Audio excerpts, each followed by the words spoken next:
அதிகாரம் 9. சிறை மீண்ட மக்கள். இஸ்ரவேலர் அனைவரும் தங்கள் தலைமுறை அட்டவணையின்படி பதிவு செய்யப்பட்டனர். இப்பதிவுகள் இஸ்ரேல் அரசர்களின் வரலாற்று நூலில் எழுதப்பட்டுள்ளன.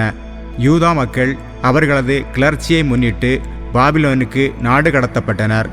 தங்களுக்கு சொந்தமான இடங்களிலும் நகர்களிலும் முதலாக குடியேறியவர்கள் இஸ்ரேலரும் குருக்களும் லேவியரும் கோவில் பணியாளர்களுமே. யூதா, பென்யமீன், எப்ராயிம், மனாசே மக்களுள் எருசலேமில் குடியிருந்தவர்கள். ஊத்தாய், இவர் அம்மியூதின் மகன். இவர் ஓம்ரியின் மகன். இவர் இம்ரியின் மகன். இவர் பானியின் மகன். இவர் யூதாவின் மகனாகிய பெரேசின் புதல்வருள் ஒருவர். சீலோன் மரபில் தலைமகன் அசாயாவும் அவர் புதல்வரும் ஆவார். சேராகின் புதல்வருள் யெகுவேலும் அவர் உறவினரும் 690 பேர் ஆவர். பென்யமின் புதல்வருள் ஒருவரான சல்லு, இவர் மெசுல்லாவின் மகன். இவர் ஓதவியாவின் மகன். இவர் அசுனுவாவின் மகன். எரோகாமின் மகன் இப்னயா. மிக்ரியின் புதல்வராகிய உசியின் மகன் ஏலா. இப்னயாவின் புதல்வராகிய ரகுவேலுக்கு பிறந்த செபத்தியாவின் மகன் மெசுல்லாம். தலைமுறை அட்டவணைப்படி இவர்களின் உறவினர் 956 பேர். இந்த ஆள்கள் அனைவரும் தங்கள் மூதாதையர் மரபில் குடும்பத் தலைவர்களாயிருந்தார்கள். எருசலேமில் வாழ்ந்த குருக்கள் எதாயா, யோயாரிபு, யாக்கீன் ஆகியோர். அசரியா, இவர் இலிக்கியாவின் மகன். இவர் மெசுல்லாமின் மகன். இவர் சாதோக்கின் மகன். இவர் மெராயோத்தின் மகன். இவர் கடவுளின் இல்ல பொறுப்பாளரான அகிதூபின் மகன். அதாயா, இவர் மல்கியாவின் புதல்வரான பஸ்கூருக்கு பிறந்த எரோகாமின் மகன். மாசாய், இவர் அதியேலின் மகன். இவர் யாகிசேராவின் மகன். இவர் மெசுல்லாமின் மகன். இவர் மெசில்லேமித்தின் மகன். இவர் இம்மேரின் மகன். அவர்களுடைய உறவினரும் தங்களுடைய மூதாதையர் மரபில் குடும்பத் தலைவர்களுமாயிருந்த ஆற்றல்மிகு வீரர் 1760 பேர். இவர்கள் கடவுளின் இல்லப் பணிகளில் ஈடுபட்டிருந்தார்கள். எருசலேமில் வாழ்ந்த லேவியர். எருசலேமில் வாழ்ந்த லேவியருள் ஒருவர் செமாயா. இவர் அசுபின் மகன். இவர் அஸ்ரிகாமின் மகன். இவர் அசபியாவின் மகன். இவர் மெராரியின் புதல்வருள் ஒருவர். பகபக்கர், எரேசு, காலால். ஆசாபின் புதல்வர் சிக்ரிக்கு பிறந்த மீகாவின் மகன் மத்தனியா. எதுத்தூனின் புதல்வரான காலாலுக்கு பிறந்த செமையாவின் மகன் ஒபதியா. நெட்டோபாயரின் சிற்றூர்களில் வாழ்ந்த எல்கனாவுக்கு பிறந்த ஆசாவின் மகன் பெரக்கியா. எருசலேமில் வாழ்ந்த கோவிற் காவலர். வாயிற்காப்போர் சல்லூம், அக்கூபு, தல்மோன், அகிமான் மற்றும் இவர்கள் உறவினர். சல்லூம் இவர்களின் தலைவர். இவர்கள் இன்று வரை கிழக்கில் அரச வாயிலை காத்து வருகின்றார்கள்.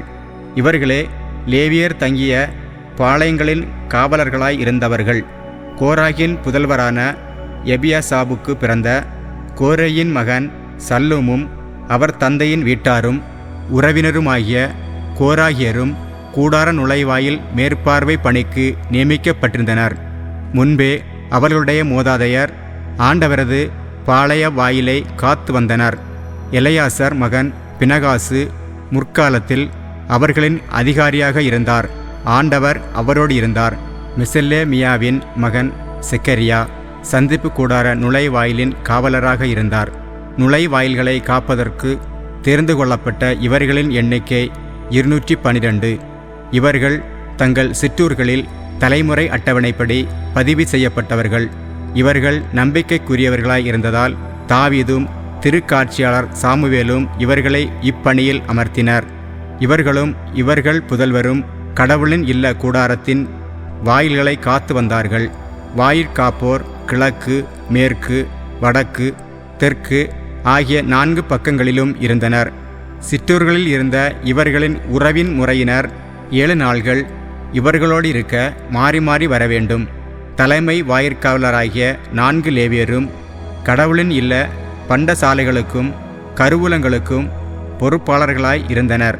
காவல் காக்கும் பொறுப்பு அவர்களுக்கு இருந்ததால் அவர்கள் கடவுளின் இல்லத்தை சுற்றிலும் இரவில் தங்கியிருந்து காலைதோறும் கதவுகளை திறந்து விடுவார்கள். பிற லேவியர். அவர்களில் சிலரிடம் வழிபாட்டுக்குரிய கலங்களின் பொறுப்பு இருந்தது. அவற்றை உள்ளே கொண்டு போகும்போதும் வெளியே கொண்டு வரும்போதும் எண்ணெய் சரிபார்ப்பர். வேறு சிலரிடம் தட்டுமுட்டுகள், எல்லா புனித கலங்கள், மிருதுவான மாவு, திராட்சை ரசம், எண்ணெய், சாம்பிராணி, நறுமணப் பொருட்கள் ஆகியவற்றின் மேல் பொறுப்பு தரப்பட்டிருந்தது. குருக்களின் புதல்வர் சிலர் நறுமணப் பொருட்களில் இருந்து நறுமண எண்ணெய் தயாரிப்பர். கோராகியரான சல்லோமின் தலைமகன் மத்தித்தியா என்ற லேவியருக்கு தட்டை சட்டியில் பண்டங்கள் சுடும் பொறுப்பு விடப்பட்டிருந்தது. அவர்கள் உறவினராகிய கோகாத்தியரின் புதல்வருள் சிலருக்கு ஓய்வு நாள் தோறும் திருமுன் அடுக்கும் அப்பங்களை தயாரிக்கும் பொறுப்பு அளிக்கப்பட்டிருந்தது. இவர்களில் லேவியரின் மூதாதையருள் பாடகராயிருந்தோர் கடவுளின் இல்ல அறைகளிலேயே தங்கியிருந்தனர். ஏனெனில் அவர்கள் இரவும் பகலும் பணி செய்ய வேண்டியிருந்ததால் பிற பணியின்றி இருந்தார்கள். தலைவர்களாகிய இவர்களே தலைமுறை அட்டவணைப்படி லேவியருள் குடும்பத் தலைவர்கள். இவர்கள் எருசலேமில் குடியிருந்தார்கள். அரசர் சவுலின் மூதாதையரும் வழிமரபினரும். கிபயோனில் வாழ்ந்த கிபயோனியரின் மூதாதை எயியேல். அவருடைய மனைவியின் பெயர் மாக்கா. அவருடைய தலைமகன் அப்தோன். மற்றவர்கள் சூர், கீசு, பாகால், நேர், நாதாபு, கெதோர், அகியோ, செக்கரியா, மிக்லோத்து. மிக்லோத்திற்கு சேமையாம் பிறந்தார். இவர்களின் வழிபரம்பினர் தம் உறவின் முறையாரோடு எருசலேமில் வாழ்ந்தனர். நேருவுக்கு கீசு பிறந்தார். கீசுவுக்கு சவுல் பிறந்தார். சவுலுக்கு யோனத்தான், மல்கிசூவா, அபினதாபு, எஸ்பாகால் ஆகியோர் பிறந்தனர். யோனத்தானின் மகன் மெரிபு பாகால். மெரிபு பாகாலுக்கு மீகா பிறந்தார். மீகாவின் புதல்வர் பித்தோன், மெலேக்கு, தகரேயா, ஆகாசு.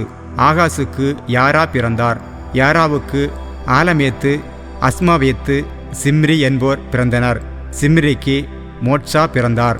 மோட்சாவுக்கு பினியா பிறந்தார். இவர் மகன் ரபாயா. இவர் மகன் எலையாசா. இவர் மகன் ஆட்சேல். ஆட்சேலுக்கு 6 புதல்வர் இருந்தனர்.